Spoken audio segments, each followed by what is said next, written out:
Hello, everyone, and welcome back.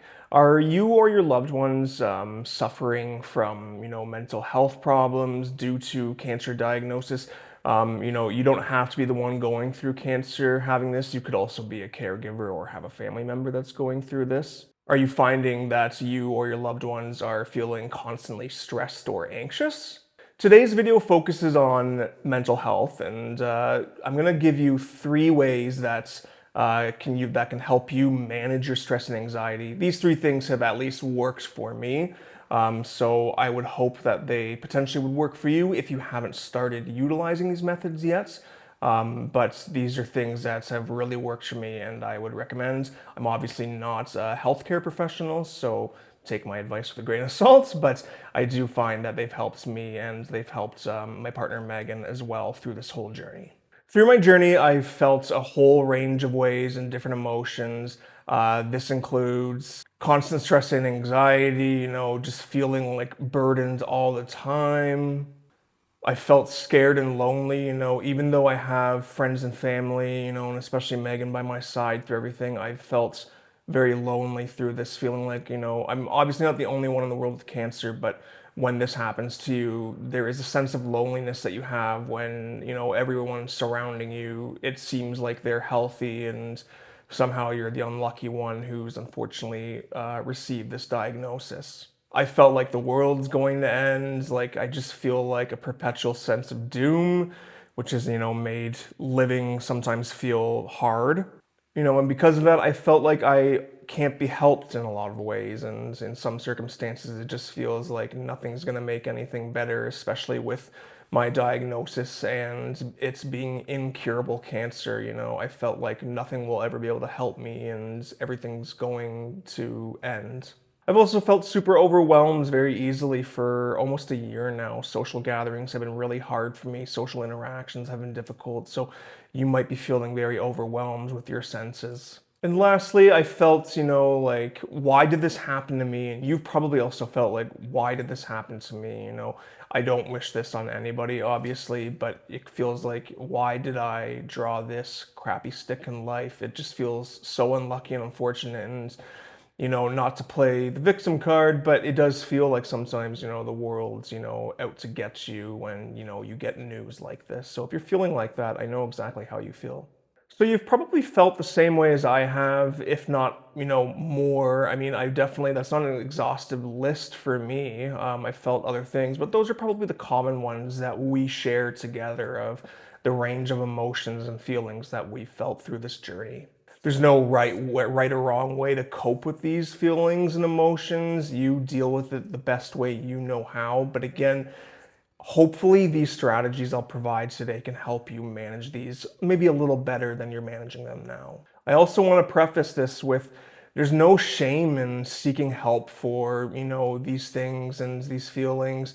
There's absolutely no shame in trying to get help from someone other than your family or friends. These things can really benefit you, not just in a cancer sense. If you're suffering from mental health, for other things in your life, highly, highly recommend seeking help because it can definitely help a lot. Everyone at some point faces anxiety and stress in some way or another. Some people more severe than others, but don't let anybody tell you that, they're not having a hard time with something. Everybody goes through these things. Everybody has anxiety. Everybody has stress. So I highly recommend reaching out if possible. So, without further ado, let's jump into the three strategies I have to hopefully help you manage your stress and anxiety levels to a level that is manageable for you and helps you get through your day to day. My first strategy I have is therapy. So, I now for a year have been talking to a psychotherapist. When I first decided to get therapy because of my cancer, it wasn't just because of the cancer, it was also for other things going on in my life that were causing me stress and anxiety. My psychotherapist, she's been nothing but amazing through all of this. She's helped me process through a lot of my stress, a lot of my anxiety. She's made me feel a lot better. It just really helps when you have somebody that's not a part of your life. They have an unbiased opinion. They can help you work through things, see things from a different angle than maybe you've been looking at things. Obviously, when you have loved ones talking to you about, how you've been feeling, they obviously want to say all, hopefully, the right things to say to you to help you make you feel better. But a lot of those times, they don't actually have any kind of right thing to say or answer. It's just coming from, a place of wanting to help, even though it might not help the most. So I've found personally for me, while I do have a big support group and that helps, I found that my therapist, she's really helped me work through those things in a very efficient manner. And it's really helped me work through not just my cancer issues, but other things going on in my life that, cause me anxiety and stress. My second method for managing stress and anxiety is medication. I know that some people, they aren't huge on taking medications because they might be scared of how it might make them feel. They might be scared of the side effects that come along with it. Trust me, I felt those same things too before starting medication. But I will say, since starting anxiety medication, my anxiety has become a lot more manageable in tandem with the therapy I've been undergoing. When I first started my anxiety medication, I was having side effects. So what that took to kind of alleviate was talking to family doctor and talking about potentially different medications or other medications to supplement the ones you currently have to negate those side effects. There are ways around, the undesirable effects from these medications if that's what you're scared of. And don't be upset if you're afraid of these things. It's completely natural to feel that way. I also felt that way before starting these medications, but I do think the end result from these medications do outweigh the cons. I think the pros are a lot heavier than the cons are. I would highly recommend reaching out to your family doctor or your health team to see what they have to say about anxiety medication if you aren't already on them, because they can really make a difference in how you're feeling on a day-to-day basis. And my last method for managing stress and anxiety, and this is probably something you've already been doing, is to really lean on your support group. So whether that's your family, your friends, your spouse, whoever it is, really, really lean on them. I can't stress how important it was for us to have our close friend group help us through our surgeries, through treatments. They've done a lot of meal planning for us. They've had a lot of gifts via like Uber Eats gift cards, restaurant gift cards.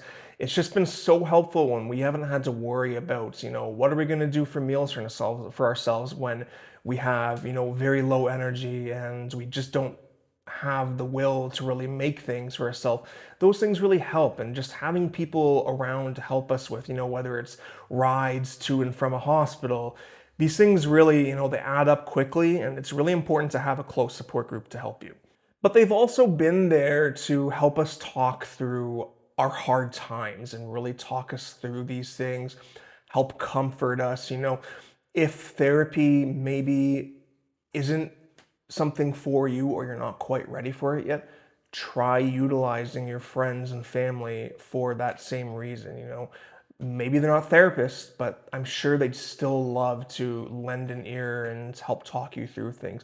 I personally have been a little more isolated from my friends and family when talking to them about our issues because I'm a little more private in that nature. So that's why a therapist has really helped me. But for you, it might be the opposite. You might find that your friends and family are all that you need to help you get through that. A lot of the times, a common theme with this is that you might feel bad for potentially burdening your friends and family, but I can promise you they're coming from a place of wanting to help as much as they can, and they just want to do what they hope is best for you, and something that they can do to help you is, by maybe just talking things through with you if that's all they can potentially give to you.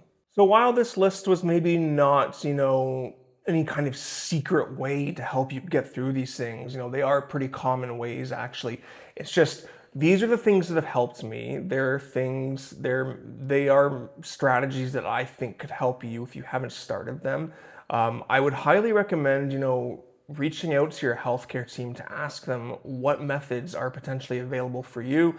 I know through our oncology team, they offered a social worker through the hospital to provide therapy if needed, but we found that going to a private psychotherapist and paying them instead worked better for my situation. Your oncology team might be able to point you to other methods to help you get through things, maybe support groups, again, maybe medication.